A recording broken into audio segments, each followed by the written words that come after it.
you do in life chooses you. You can choose not to do it. You can choose to try to do something safer. Your vocation chooses you. When I really started painting a lot, I had become so obsessed that there was nowhere to move in my home. Paintings were everywhere. They were becoming a part of the furniture. I was eating on them. I found myself looking around at one point in a really bleak winter in New York, and it was just so depressing, and I think I needed color. It's getting kind of pedestrian to me now, the teal. You know what I'd like to do is just start threading in some purple, into these things. I'll find the ultimate color and not be able to reproduce it. You can tell what I love by the color of the paintings. You can tell my inner life by the darkness in some of them, and you can tell what I want from the brightness in some of them. It's 5 a.m. So I'm making a little more progress now. It's really kind of cool what happens with these things, because you really don't know what a sculpture or a painting totally means. You think you do. Most of the time I start out with a plan, and then, like a year later, I'll realize that the painting was telling me what I needed to know about myself a year before. I think what makes someone an artist is they make models of their inner life. They make something physically come into being that is inspired by their emotions or their needs or what they feel the audience needs. I like the independence of it. I love freedom of it. No one else tells you what you can or can't do most of the time. And there's an immediacy to it. Art has to be service, it's like you're servicing your subconscious, and at the same time you're doing something that someone's going to relate to, hopefully. When I was a kid, I spent half my time in the living room performing for people.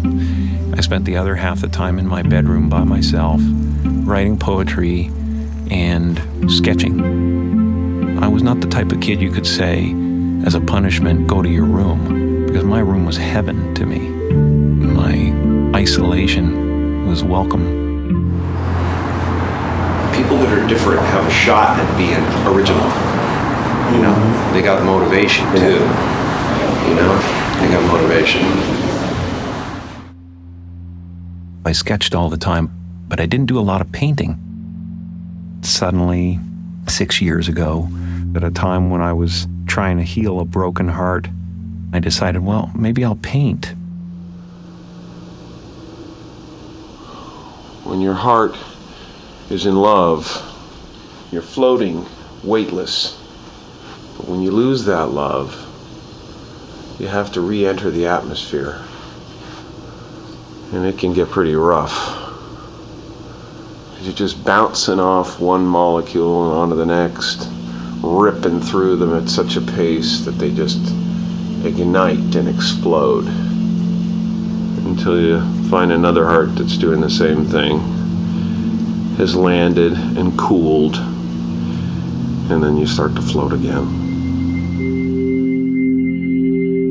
The energy that surrounds Jesus is electric. I don't know if Jesus is real. I don't know if he lived. I don't know what he means, but the paintings of Jesus are really my desire to convey Christ consciousness. I wanted you to have the feeling when you looked in his eyes that he was accepting of who you are. I wanted him to be able to stare at you and heal you from the painting. You can find every race in the face of Jesus. And I think that's how every race imagines Jesus. They imagine him as their own. That's pretty. So funny, I get so stuck when I'm trying to choose colors, but when I just grab them, it's cool. I don't know what painting teaches me. I know that it just frees me. Free from the future, free from the past, free from regret, free from worry.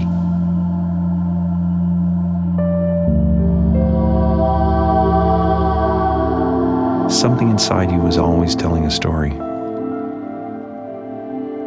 I believe every single thing that you see and hear is talking to you.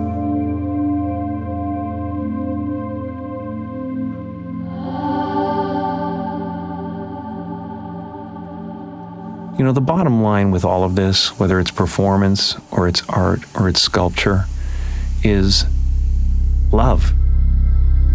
We want to show ourselves and have that be accepted. I love being alive, and the art is the evidence of that.